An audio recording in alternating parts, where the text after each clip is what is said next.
నేను ముందుగా చెప్పాను, నేను ఎప్పుడు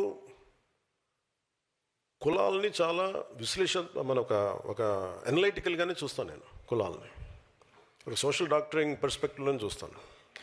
వాళ్ళు ఏం చేస్తున్నారు, ప్రతిసారి తిట్టడం, కాపు నాయకుల చేత తిట్టిస్తారు. లింగంనేని రమేష్ గారికి ఇస్తే వాళ్ళే తిడతారు.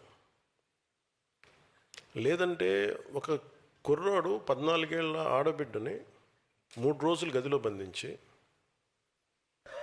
చాలా రకాలుగా హింసించి చెప్పుకోలేక బయటికి ఇవన్నీ వస్తే అలాంటి వాడు ఏమైపోయారో తెలియదని ఆ కేసు కోర్టులో జరుగుతుంది.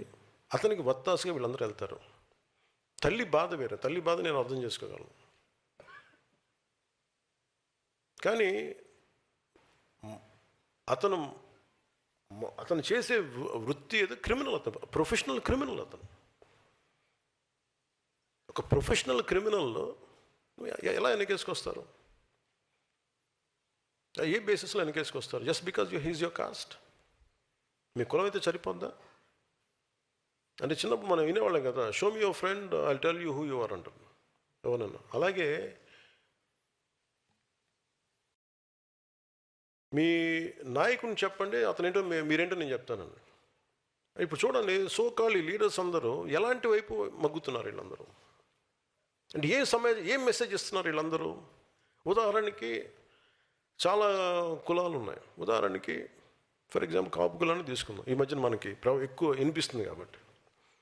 వీళ్ళు కాపులను ఎలా ప్రొజెక్ట్ చేస్తున్నారు? ప్రతిసారి ఈ 4-5 మంది ఫేసులు కనిపిస్తాయి. మన బూతులు తిట్టాడు, కాపులు బూతులు తిడతారు. ఈ కృష్ణ ఏదో పేరు ఉంది, వీళ్ళు criminal,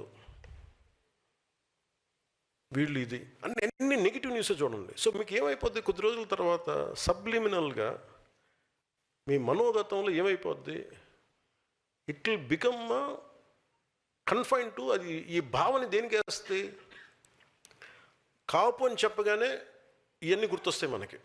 wheel form our opinion. అది వీళ్ళ స్ట్రాటజీ. అంటే మీకు భావం ఏం చెప్తారు? ఇది ఒక్క కాపు కులానికి కదా, అందరికీ చెప్తారు.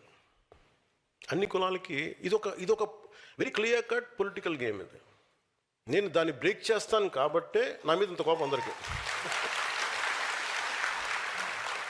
కొంతమంది ప్రాంతీయతలు పట్టుకొచ్చి రాష్ట్రాలు విడిపోయిన ఇంకా మీరు తిడతా ఉంటే, ఇది దేశంలో అంతర్భాగం అని చెప్పినందుకు నన్ను తిడుతున్నారు. అది నేను ఎప్పుడు తెలంగాణను వ్యతిరేకించాను అంటే నేను ప్రతి ఒక్కరు డిఎన్ఏని బయటికి చెప్తా. అందుకని కోపం అందరికీ నా మీద.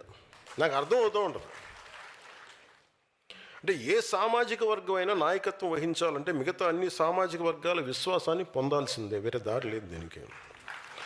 భారతదేశంలో ఏ ఒక్క వర్గం కూడా, ఏ ఒక్క కులం కూడా ఒంటరిగా చరిత్రని మార్చబోదు కూడా. కలిసి నడిచిన వారే చరిత్ర నిర్మించారు. అందరినీ కలుపుకెళ్ళిన వాళ్ళే చరిత్ర నిర్మించారు. సాధికారత అంటే మీరు ఒక కులాన్ని పైకి తీసుకురావడం కాదు, మిగతా కులాలను కూడా వాళ్ళని పైకి తీసుకొస్తూ మీరు వాళ్ళు కూడా అంగీకరించే స్థాయికి మీరు ఎదగడం. ఏ సామాజిక వర్గానికైనా నేను అడిగే ఒకటే ప్రశ్న, మీ నాయకుడి మాటలు మీ కులాల గౌరవాన్ని పెంచుతున్నాయా, మీ సమాజం గౌరవం పెంచుతున్నాయా, లేక మీ సమాజం పైన ఉన్న అభిప్రాయాన్ని దెబ్బతీస్తున్నాయా? ఇది ప్రతి కులం మీరు చూసుకోవాల్సిందే. మీరు ఒక వ్యక్తి చేసిన తప్పు, ఒక కులం చేసిన తప్పు ఎలా అవుద్ది అంటే నేను అందుకే చెప్తాను, నువ్వు నాయకుడిని చూపించు, నీ భవిష్యత్తుని ఏంటో నేను చెప్తాను. నువ్వు ఎవరిని నమ్ముతున్నాడు దాన్ని బట్టి నీ భవిష్యత్తు ఉంటుంది.